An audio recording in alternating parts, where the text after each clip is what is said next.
I never thought a cat could destroy my entire world in 30 seconds. It was Tuesday afternoon, and I had just gotten home from my shift at the hospital. My feet were killing me after 12 hours of running between patient rooms, and all I wanted was to collapse on the couch with a cup of tea. The house was quiet. Trevor wouldn't be home from his accounting firm for another hour, which meant I had some precious time to myself. That's when Muffin decided to lose his mind. Our gray and white cat had found his favorite toy mouse somewhere under the kitchen table and was in full hunting mode. You know how cats get when they're really excited. That crazy look in their eyes like they've forgotten they're domesticated. Muffin was racing through the living room, batting the mouse around like his life depended on it. I was laughing, actually laughing, watching him slide across the hardwood floor when he made a sharp turn toward our bedroom. The little furry tornado shot through the doorway and launched himself at the mouse, which had somehow ended up near Trevor's side of the bed. That's when everything went wrong. Muffin crashed into Trevor's nightstand with a loud thud that made me wince. The whole piece of furniture rocked back and forth, and I heard something inside rattling around. Then came the sound that still makes my stomach drop, the sharp crack of wood splitting. "Oh no, Muffin!" I rushed into the bedroom, expecting to find a broken lamp or maybe some scattered papers. Trevor was always so careful about his things, especially his work stuff. He kept that nightstand drawer locked tight, said it was where he stored important client documents that needed to stay confidential. But when I got to the bedroom, my heart stopped. The drawer had completely broken open. The lock was still attached to a piece of splintered wood, but the rest of the drawer had crashed to the floor, spilling everything across our bedroom carpet. And what I saw scattered there made no sense at all. Driver's licenses, multiple driver's licenses, all with Trevor's face but different names: Robert Chen, Michael Torres, David Kim. I picked one up with shaking hands, staring at my husband's familiar smile under a name I'd never heard before. There were credit cards too. Dozens of them.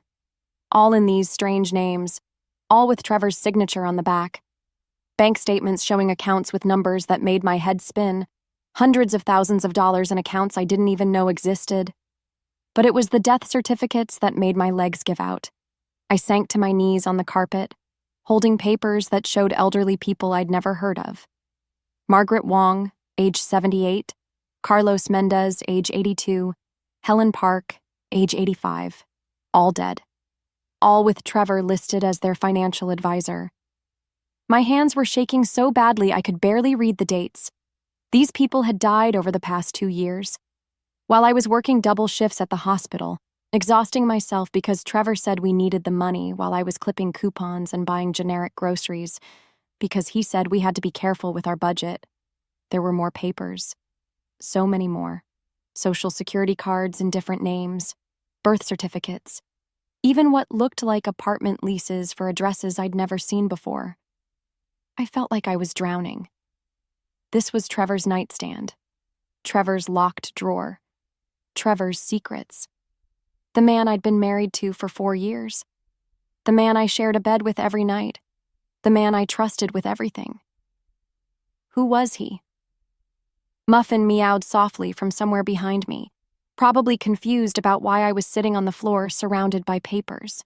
I wanted to scream at him, to blame him for destroying my perfect little world. But deep down, I knew this wasn't his fault.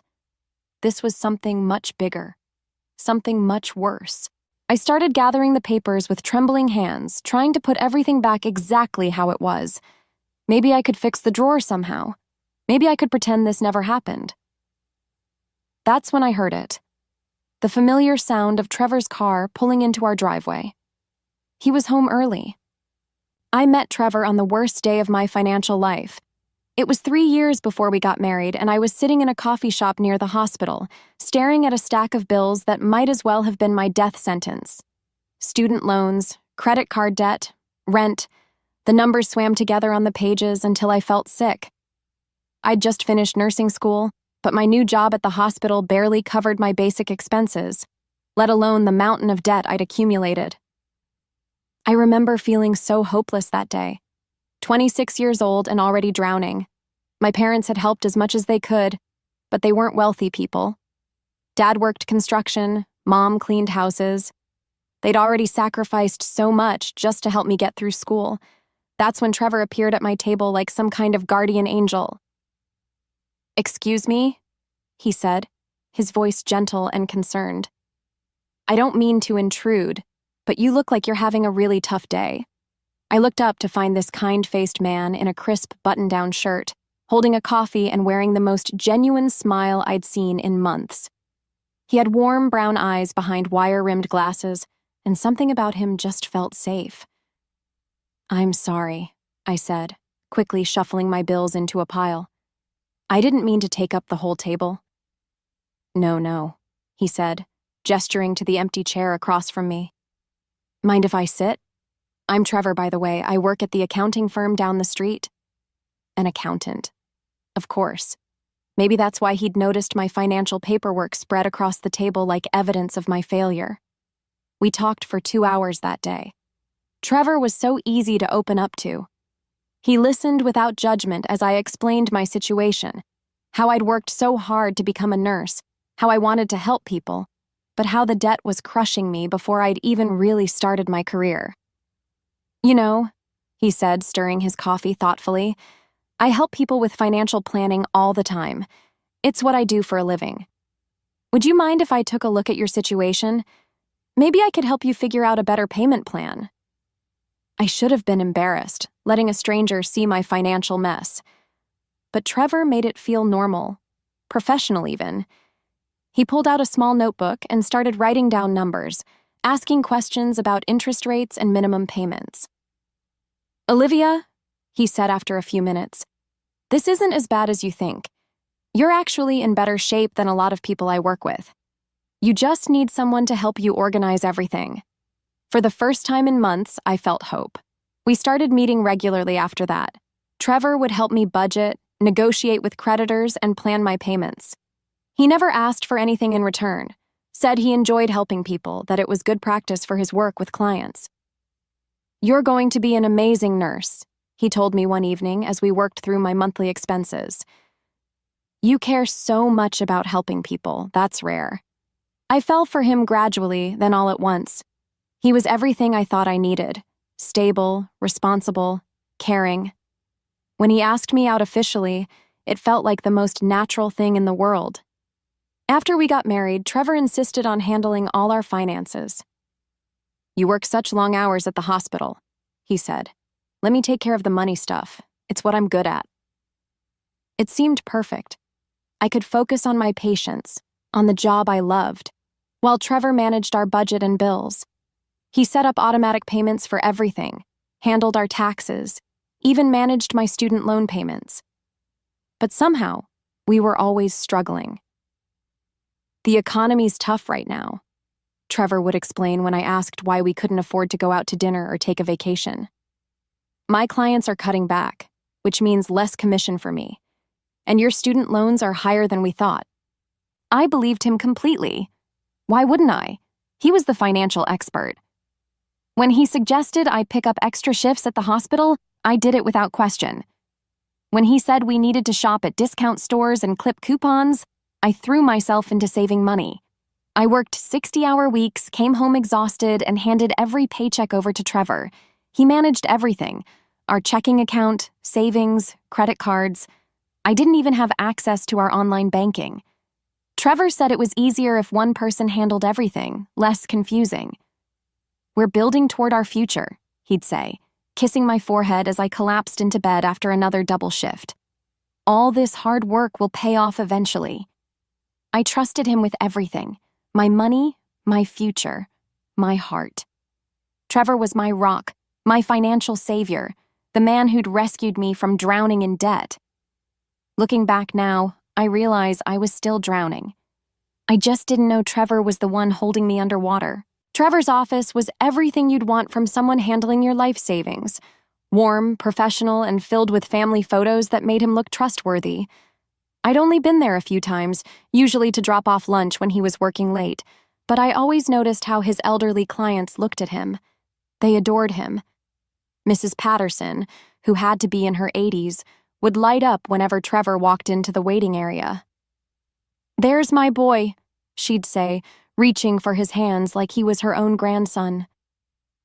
"I don't know what I'd do without you, dear."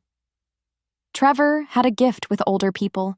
He spoke slowly and clearly, never seemed rushed, and always remembered personal details about their lives.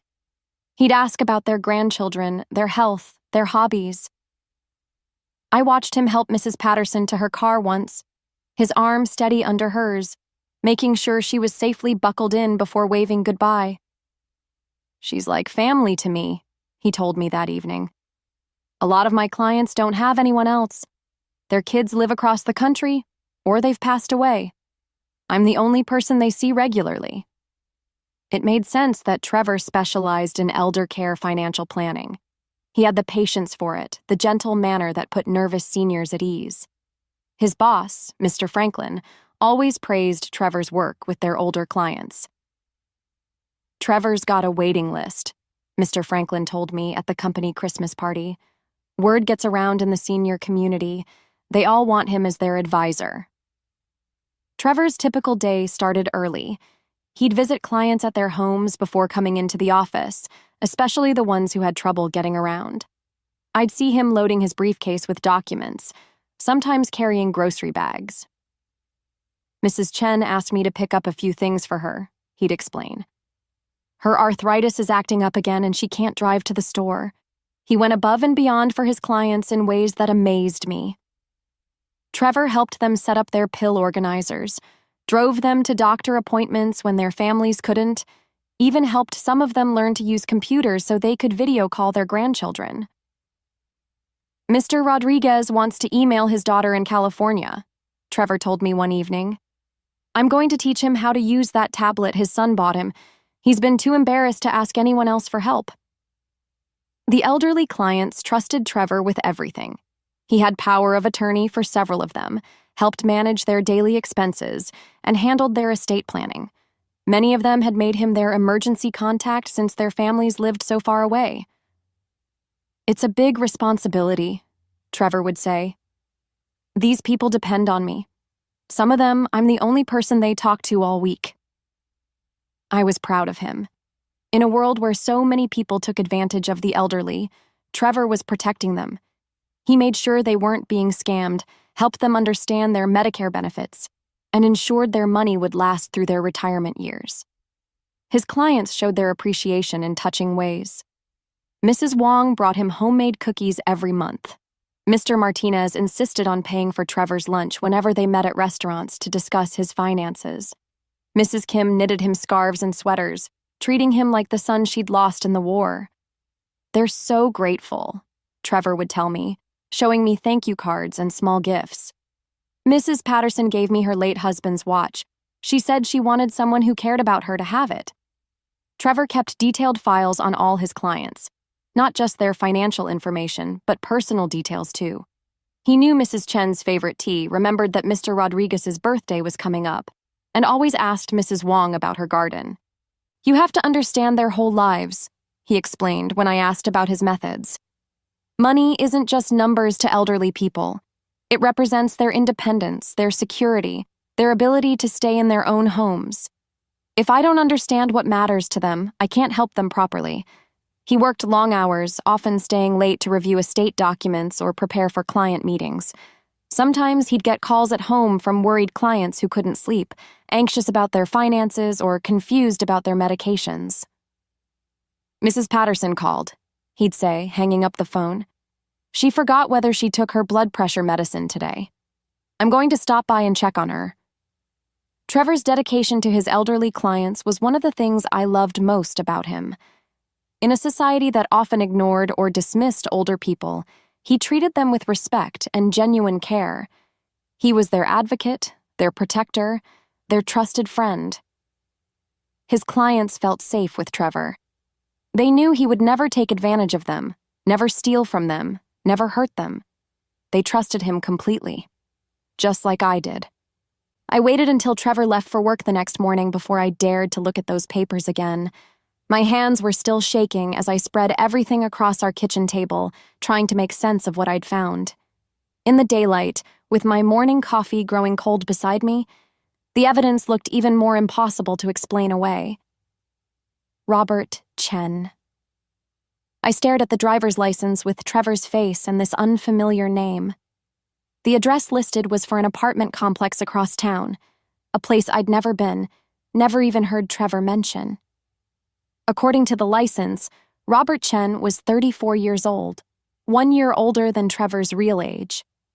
The Michael Torres license showed a different apartment, different neighborhood. David Kim had yet another address. 3 separate identities, 3 separate lives, all with my husband's face smiling back at me. I opened my laptop and started searching. Robert Chen had a credit history going back 3 years. Bank accounts, utility bills, even a gym membership. This wasn't just a fake ID. This was a complete identity with a paper trail. My stomach twisted as I dug deeper. Robert Chen worked as a financial advisor, specializing in helping elderly Chinese American clients. His business cards were scattered among the papers, printed in both English and Chinese characters. Michael Torres had similar credentials, but his specialty was serving the Hispanic community. His business cards were in Spanish and English. David Kim's materials were in Korean and English. Trevor had created 3 different versions of himself to target elderly people from different ethnic communities. I found client lists under each name: Mrs. Wong, Mrs. Chen, Mrs. Liu, all listed under Robert Chen's files. Mr. Martinez, Mrs. Gonzalez, Mr. Herrera, under Michael Torres. The Kim family, Mr. Park, Mrs. Choi, all David Kim's clients. But these weren't just client lists. They were detailed profiles. Mrs. Wong, age 79, widowed, no children, estimated assets $340,000. Lives alone, has diabetes, takes multiple medications. Emergency contact, Robert Chen. Mr. Martinez, age 83, wife deceased. 1 son in Texas who visits twice a year. Assets approximately $280,000. Trusts Michael Torres completely, has given him power of attorney. The profiles went on and on. Each elderly person's life reduced to numbers and vulnerabilities. Their health conditions, their family situations, their loneliness, all documented like Trevor was studying them. Then I found the bank statements. Robert Chen had $180,000 in his checking account. Michael Torres had $220,000. David Kim had $340,000. Nearly $750,000 spread across accounts I'd never known existed. While I was working myself to exhaustion, picking up extra shifts because Trevor said we were struggling financially, he had been sitting on more money than I'd ever seen in my life. I felt sick. Actually, physically sick. I ran to the bathroom and threw up my coffee, my whole body shaking with the realization of what this meant. Trevor had been lying to me about everything. Our financial struggles, our need to save money, my exhausting work schedule, all of it was fake. He had been living a completely different life while making me believe we were barely getting by. But where had all this money come from? I went back to the papers with new eyes, looking for answers. That's when I found the death certificates again, and this time I read them more carefully. Margaret Wong, deceased 6 months ago. According to the paperwork, she had left her entire estate to Robert Chen. $180,000, almost exactly the amount in Robert Chen's bank account. Carlos Mendez, deceased 8 months ago. Estate left to Michael Torres, $220,000. Helen Park, deceased 4 months ago. Everything left to David Kim, $340,000. The pattern was horrifying and clear. Trevor's fake identities weren't just getting money from these elderly clients. They were inheriting everything when the clients died. I grabbed my phone and started searching for obituaries. Margaret Wong, beloved member of the Chinese American community, died peacefully at home. Carlos Mendez, devoted father and grandfather, passed away after a brief illness. Helen Park, active in her Korean church until the end, died suddenly but peacefully. All of them had died alone. All of them had left their money to their trusted financial advisor. All of them had died within the past year. My mind raced back to all those evenings when Trevor came home talking about his elderly clients, how Mrs. Patterson was feeling under the weather, How Mr. Rodriguez seemed confused lately. How Mrs. Chen was having trouble with her medications. Trevor wasn't just stealing from these people. He was waiting for them to die. Or maybe he wasn't just waiting. I thought about all those times he'd brought clients groceries, helped them with their medications, made them special meals when they weren't feeling well. What if Trevor wasn't the caring, devoted financial advisor I thought he was? What if he was something much, much worse? Amy showed up at my door unannounced that afternoon, the way she always did when she sensed something was wrong. My little sister had this annoying ability to read me like a book, even when I tried to hide things from her. "You look terrible," she said, pushing past me into the living room. "What's going on?" I'd been sitting at the kitchen table for hours, staring at those papers, trying to convince myself there was some innocent explanation. Maybe Trevor was helping these elderly clients with some kind of complex financial planning. Maybe the multiple identities were for legitimate business reasons I didn't understand. But Amy took one look at my face and knew something was seriously wrong. "Olivia, you're scaring me. What happened?" I couldn't keep it inside anymore. The words came pouring out. Muffin breaking the drawer, the fake identities, the bank accounts, the death certificates. Amy listened without interrupting, her expression growing more serious with every detail. When I finished, she was quiet for a long moment. "Show me everything," she said finally. Amy worked at First National Bank in their fraud prevention department. She'd seen financial crimes before, but as I spread Trevor's papers across the table, I watched her face go pale. "Olivia," she said, picking up one of the bank statements. "This is elder financial abuse. Textbook case." She pulled out her phone and started taking pictures of everything. "These aren't legitimate business accounts. Look at the transaction patterns." Amy pointed to the bank statements, showing me things I'd missed. "See these deposits? They're always right after large withdrawals from other accounts, and look at the timing. They correspond exactly with the dates on these death certificates." My stomach dropped as she continued her analysis. "Your husband has been systematically stealing from elderly clients, then inheriting their money when they die. But Olivia," she looked up at me with fear in her eyes, "some of these people died really close together. That's not normal." Amy started cross-referencing the death certificates with the financial records on her phone. Margaret Wong changed her will to benefit Robert Chen just 2 weeks before she died. Carlos Mendez updated his beneficiaries 1 month before his death. This isn't coincidence. "What are you saying?" I asked, even though part of me already knew. "I'm saying these people might not have died naturally." Amy's voice was barely a whisper. "Olivia, I think Trevor might be killing them." The room started spinning. I gripped the edge of the table, trying to process what my sister was telling me. "We need to call the police," Amy said, but I shook my head frantically. "We can't. Not yet. What if we're wrong? What if there's an explanation?" Amy gave me a look that said she thought I was being naive, but she didn't argue. Instead, she pulled out her laptop. "Fine. But we're going to investigate this properly. I have access to financial databases through work. Let me see what else I can find." For the next 2 hours, Amy dug through records while I paced around the kitchen.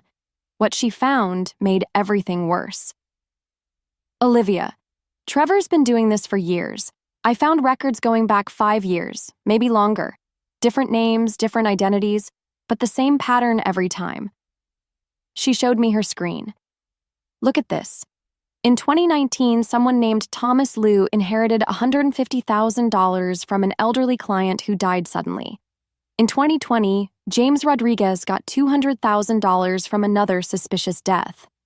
The names change, but the bank routing numbers trace back to accounts Trevor controls." "How much money are we talking about?" I asked.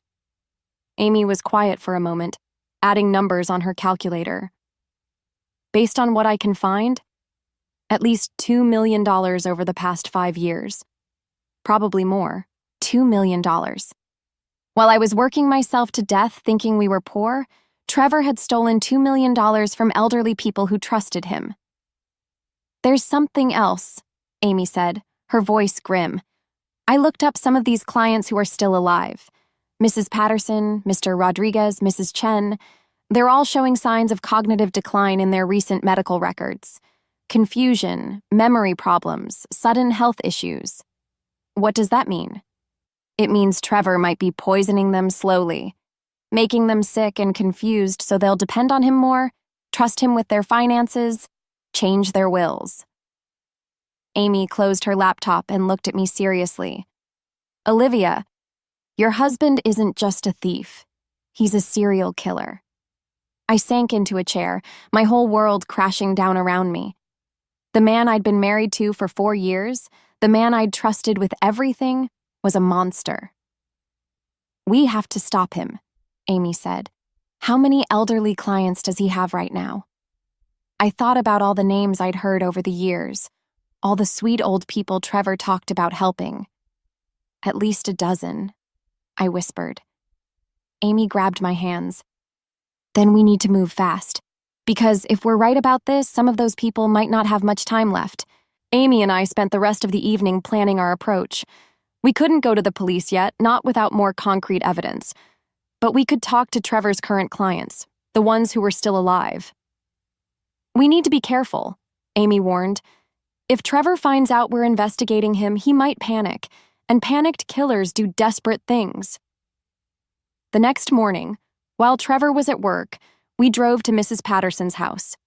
I'd been there once before with Trevor, so I knew where she lived. Amy had suggested we pose as volunteers from a community wellness program checking on elderly residents. Mrs. Patterson answered the door slowly, using a walker I didn't remember her needing before. She looked frailer than when I'd last seen her skin pale and her hands shaking slightly. "Oh, hello, dear," she said, recognizing me. "You're Trevor's wife, aren't you? Such a sweet boy. Come in, come in." Her house smelled like medicine and something else, something chemical I couldn't identify. Mrs. Patterson moved carefully, like every step hurt. "How have you been feeling lately, Mrs. Patterson?" Amy asked gently. "Oh, not so good, I'm afraid." Mrs. Patterson settled into her recliner with obvious relief. "I've been having the strangest symptoms. Dizzy spells, nausea, trouble thinking clearly. My doctor can't figure out what's wrong." "When did these symptoms start?" I asked, trying to keep my voice casual. "About 3 months ago, I think. Right around the time Trevor started bringing me those wonderful vitamins." She pointed to a bottle on her side table. "He's so thoughtful. Says they'll help with my energy levels." Amy and I exchanged glances. "Trevor brings you vitamins?" "Oh yes, every week when he comes to check on my finances. Special ones from his doctor friend.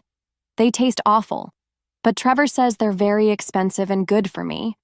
Mrs. Patterson smiled fondly. "He's like the grandson I never had." My heart was pounding. "Mrs. Patterson, have you made any changes to your will recently?" "Well, yes, actually. Trevor helped me update everything last month. I don't have any family left, and Trevor has been so good to me. I want to make sure he's taken care of when I'm gone." Amy leaned forward. "What kind of changes did you make?" "I left everything to Trevor, my house, my savings, everything. He tried to talk me out of it, said it was too much, but I insisted. He deserves it for all the care he's given me." We stayed for another 20 minutes, listening to Mrs. Patterson describe her worsening health and Trevor's increasing involvement in her daily life. He was now managing all her medications, bringing her groceries, and had even convinced her to give him power of attorney just in case something happens. Our next stop was Mr. Rodriguez. He lived in a small apartment complex across town, and when he answered the door, I was shocked by his appearance. The last time Trevor had mentioned him, Mr. Rodriguez was active and independent. Now he looked confused and unsteady. "I'm sorry," he said, squinting at us. "Do I know you?" We explained about the wellness check, and he invited us in reluctantly. His apartment was cluttered with pill bottles and medical equipment I was sure hadn't been there before. "I've been so sick lately," Mr. Rodriguez told us, sinking into a chair. "Can't remember things, can't keep food down. My financial advisor, Michael, he's been helping me with everything." Michael. Trevor's fake identity for Hispanic clients. "Tell us about Michael," Amy said. "Such a good man. He comes by twice a week now, helps me with my pills, brings me special soup when I'm feeling bad." Mr. Rodriguez gestured weakly toward the kitchen. "He made me some yesterday. It's in the refrigerator if you want to try it." Amy got up to look, and I saw her face change when she opened the refrigerator. She came back and sat down, her expression carefully neutral. "Mr. Rodriguez, has Michael helped you with any legal documents recently?" "Oh yes, he's been so helpful. Updated my will, set up some kind of trust. I don't understand all the legal stuff, but Michael explains everything so patiently." He rubbed his forehead. "Though I have trouble remembering our conversations lately. This brain fog is terrible." We visited 3 more clients that day. Mrs. Chen, who was being helped by Robert. Mrs. Kim, who trusted David with everything. Mr. Martinez, who couldn't stop praising Michael's kindness. Every single one of them was sick. Every single one had recently changed their will to benefit Trevor under one of his fake identities. Every single one was taking special vitamins or eating special food that Trevor provided. By the time we got back to my house, Amy was furious. "He's poisoning them," she said, pacing around my living room. "Slowly, systematically poisoning them while stealing their money and making them dependent on him." "What was in Mr. Rodriguez's refrigerator?" I asked. Amy pulled out a small container she'd taken from his kitchen. "Soup that smells like almonds. I think it might contain arsenic or some other slow-acting poison." I stared at the container, thinking about all the times Trevor had come home talking about making special meals for his clients, about how much they appreciated his care. "We have to call the police now," Amy said. "These people are dying, Olivia, and Trevor is going to kill them all." Detective Walsh arrived at our house within an hour of Amy's call. She was a sharp-eyed woman in her 40s who listened to our story without interruption, taking notes as we laid out all the evidence we'd gathered. "This is extensive," she said, photographing Trevor's fake documents. "We'll need to test that soup sample and get medical records for all these clients. But based on what you've shown me, we have enough for a warrant." The plan was simple, but terrifying. I would act normal when Trevor came home, while police positioned themselves around our house. Detective Walsh would be waiting in our living room when Trevor walked through the door. At 6:30, I heard Trevor's car in the driveway. My heart was pounding so hard I thought it might burst. Amy squeezed my hand from her position on the couch next to Detective Walsh. "Remember," Detective Walsh whispered, "let me do the talking." Trevor walked through the front door with his usual smile, loosening his tie. "Hey, honey, how was your day?" Then he noticed Amy and the detective, and his expression shifted slightly. "Trevor Morrison?" Detective Walsh stood up, showing her badge. "I'm Detective Walsh with the Financial Crimes Unit. We need to ask you some questions." For just a moment, Trevor's mask slipped. I saw something cold and calculating flash across his face before he recovered his composure. "Of course, officer. Is everything all right? Has something happened to one of my clients?" "You could say that." Detective Walsh gestured for him to sit down. "We're investigating financial irregularities involving several elderly clients of yours, clients you've been helping under multiple identities." Trevor's smile never wavered. "I'm sorry, I don't understand. Multiple identities?" Detective Walsh spread out the fake driver's licenses on our coffee table. "Robert Chen, Michael Torres, David Kim, all with your photograph." Trevor looked at the documents with what appeared to be genuine confusion. "I've never seen these before. Someone must have stolen my photo and created fake IDs. This is identity theft. I'm the victim here." He was good. Really good. If I hadn't found the evidence myself, I might have believed him. "What about these bank accounts?"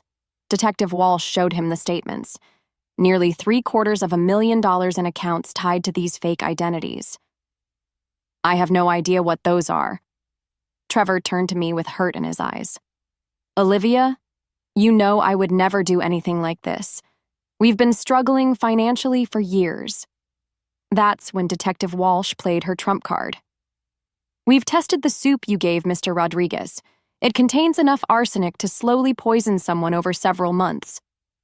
Trevor's facade cracked just slightly. That's impossible. I don't even know anyone named Rodriguez. Funny thing about arsenic, Detective Walsh continued.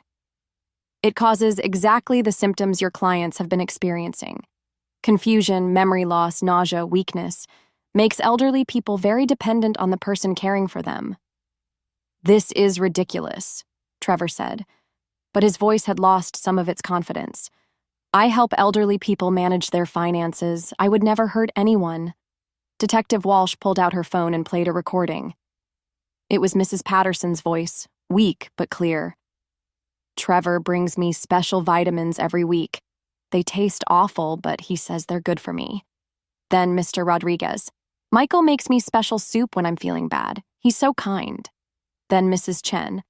Robert has been helping me with my medications. I don't know what I'd do without him. As the voices of his victims filled our living room, something changed in Trevor's face. The mask of the caring husband and devoted financial advisor finally fell away completely. They were going to die anyway, he said quietly. Old, useless, taking up space and resources. At least this way their money went to someone who could use it properly. I felt like I was going to be sick. This was the man I'd shared a bed with for 4 years, the man I'd trusted with my life. How long have you been doing this? Detective Walsh asked. Trevor shrugged, as if we were discussing the weather. 8 years, maybe 9. Started small, just skimming a little from confused clients. But then I realized how easy it would be to help them along to their natural end. Help them along? I whispered. Trevor looked at me with those same warm brown eyes I'd fallen in love with, but now they were completely cold. You were perfect, Olivia. A nurse. Gave me credibility with the elderly clients and access to medical knowledge about dosages and symptoms. Plus, your work schedule meant you were never around to ask inconvenient questions. You married me to help you kill people? I married you because you were useful. Trevor's voice was matter-of-fact, like he was explaining a business decision. The loving husband act was just part of the cover, made me seem trustworthy and stable. Detective Walsh was already calling for backup as Trevor continued talking, seemingly unable to stop himself now that the truth was out. You have no idea how easy it was. Lonely old people, desperate for someone to care about them.